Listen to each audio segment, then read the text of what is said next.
नमस्कार, मेरा नाम है कुसुम माहेश्वरी और आज की क्लास में हम लोग इक्विलिब्रियम के बारे में पढ़ रहे हैं। इक्विलिब्रियम का मतलब होता है बैलेंस या साम्य या संतुलन।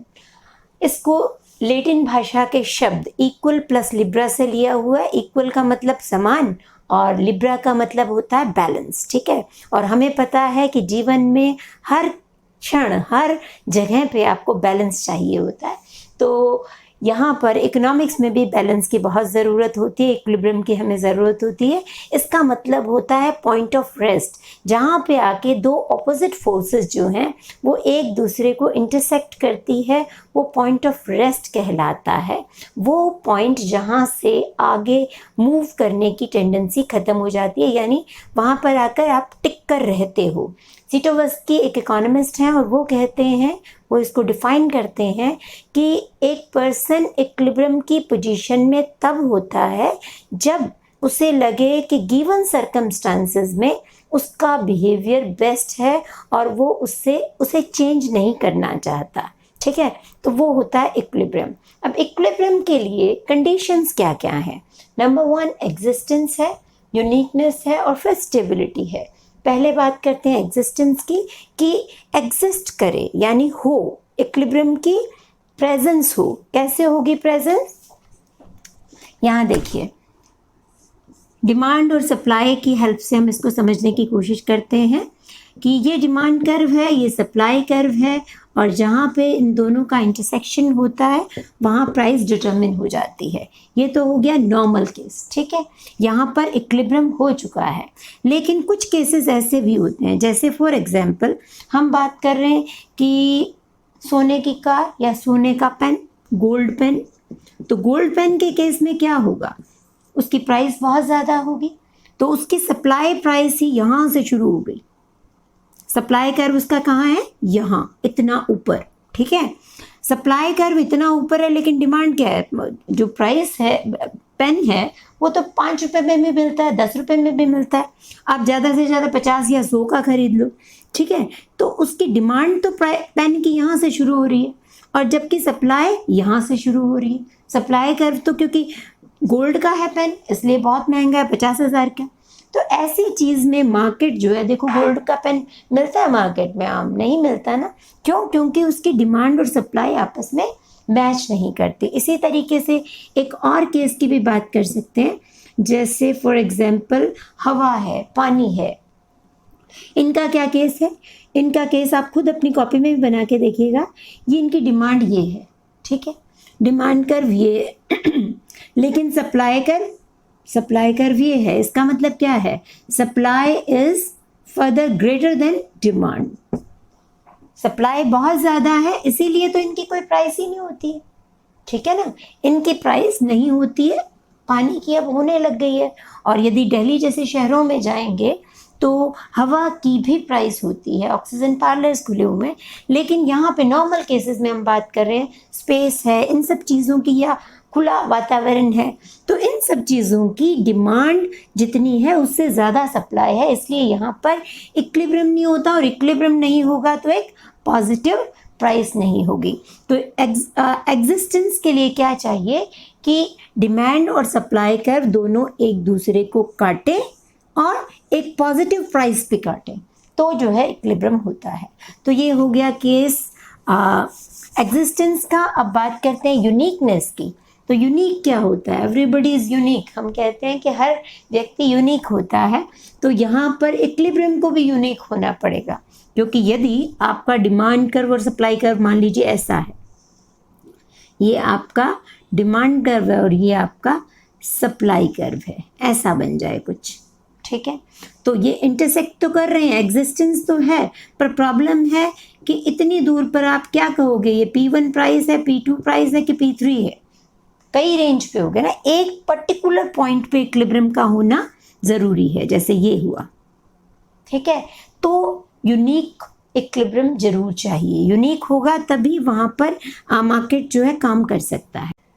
इसी तरीके से इसको ऐसा, मतलब ये डिमांड कर्व है और ये सप्लाई कर्व ऐसा है, तो उस केस में भी दो इक्विलिब्रियम हो गए। कई बार ये इस केस में भी ऐसा हो जाता है कि ये सप्लाई कर्व इस तरीके का है, तो उस केस में कई सारे इक्विलिब्रियम हो जाते हैं। इस वजह से ये यूनिकनेस का होना ज़रूरी है, यानी ऐसा ही होना चाहिए, तब जो है यूनिकनेस की कंडीशन फुलफिल होती है।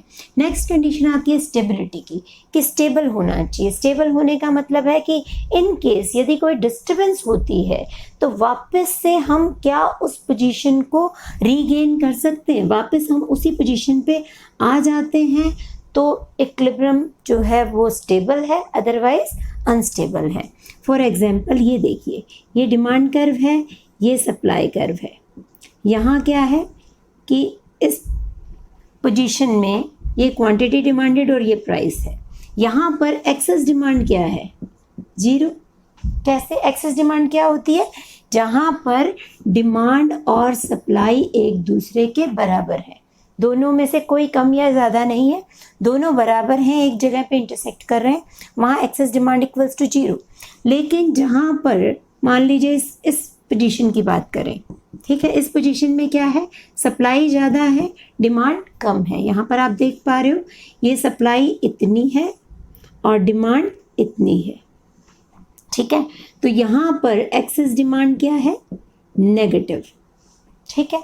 अब नेगेटिव एक्सेस डिमांड के केस में क्या होगा, डिमांड कम है, सप्लाई ज़्यादा है, तो हम क्या करते हैं, इस टाइम सर्दियों का सीज़न आने वाला है, तो गर्मियों के कपड़ों की क्या लगेगी, सेल लगेगी। क्यों लगेगी, क्योंकि डिमांड कम है, सप्लाई ज़्यादा है, तो इसलिए क्या करना पड़ेगा, प्राइस को कम करेंगे। और जब प्राइस को कम करेंगे तो क्या होगा, अपने आप डिमांड और सप्लाई दोनों जो हैं वापस बराबर आना शुरू कर देंगे। जब सेल लग जाती है तो डिमांड बढ़ जाती है, सप्लाई इधर से कुछ अच्छा कपड़ा वो रख भी लेते हैं नेक्स्ट सीज़न के लिए, तो सप्लाई कम होनी शुरू हो जाती है। तो बेसिकली क्या, हम वापस इसी पॉइंट पे आ जाएंगे। इसी तरीके से कोई एक ऐसा पॉइंट भी हो सकता है जब ऐसी वाली सिचुएशन हो कि सप्लाई आपकी कम है और डिमांड ज़्यादा है। इस पोजीशन पे आप देखिए कि ये एक्सेस डिमांड क्या होगी, इस पोजीशन में एक्सेस डिमांड पॉजिटिव है आपकी। क्यों पॉजिटिव है, क्योंकि आप इस कम कीमत पे आप ज़्यादा खरीदना चाहते हो, लेकिन बेचने वाला बेचने को कम तैयार है। तो उस पोजीशन में क्या होगा, आपको जो बायर्स हैं वो बार्गेन करेंगे आपस में कि हमें ज़्यादा खरीदना है, इसलिए हमें जो है प्राइस आप थोड़ी सी ज़्यादा लेके हमें जो है आप प्रोडक्ट दे दीजिए। तो उस केस में क्या होगा, बायर्स आपस में compete करके और प्राइस को बढ़ा देंगे। तो भी यहाँ पर इस पोजीशन में को रीगेन करने की कंडीशन होगी। तो ये जो है स्टेबिलिटी की कंडीशन है। यदि मान लीजिए ऐसा हो जाए कि ये डिमांड कर्व है और सप्लाई कर्व कुछ ऐसा हो, वो भी नेगेटिव स्लोप हो और इस पोजीशन में हो, तो फिर क्या होगा, यहाँ पर देखिए ये डिमांड कर्व है, ये सप्लाई कर्व है, तो एक्सेस डिमांड जो है यहाँ पर क्या है, यहाँ पर डिमांड ज़्यादा है और सप्लाई कम है, ठीक। तो यहाँ पर डिमांड ज़्यादा होगी, जब एक्सेस डिमांड ऊपर ज़्यादा है तो क्या होगा, आप जब डिमांड ज़्यादा होती है कोई प्राइस को घटाता है, नहीं घटाता ना, तो इसका मतलब आप प्राइस को तो ऊपर लेके जाओगे प्राइस को, तो क्या होगा, इक्विलिब्रियम से आप दूर होते जाओगे। इक्विलिब्रियम तो यहाँ पड़ा है, इक्विलिब्रियम यहाँ पड़ा है और प्राइस जो है वो ऊपर की तरफ जाएगी, तो वापस हम कभी भी नीचे नहीं आ पाएंगे, इसलिए इसको कहते हैं अनस्टेबल इक्विलिब्रियम। तो बेसिकली स्टेबिलिटी की कंडीशन क्या है कि डिमांड कर्व हमेशा आपका नेगेटिव और सप्लाई कर्व पॉजिटिव होना चाहिए। यदि उल्टा होता है, उल्टा क्या है कि यदि ऐसा आपका सप्लाई कर्व है और ये आपका डिमांड कर्व हो जाए, तो ये होगा अनस्टेबल इक्विलिब्रियम, ठीक है। तो आपको समझ में आ गया होगा। Thank you so much. Next video में हम पार्शियल इक्विलिब्रियम और जनरल इक्विलिब्रियम की बात करेंगे, स्टैटिक और डायनामिक की बात करेंगे। तब तक के लिए शुक्रिया।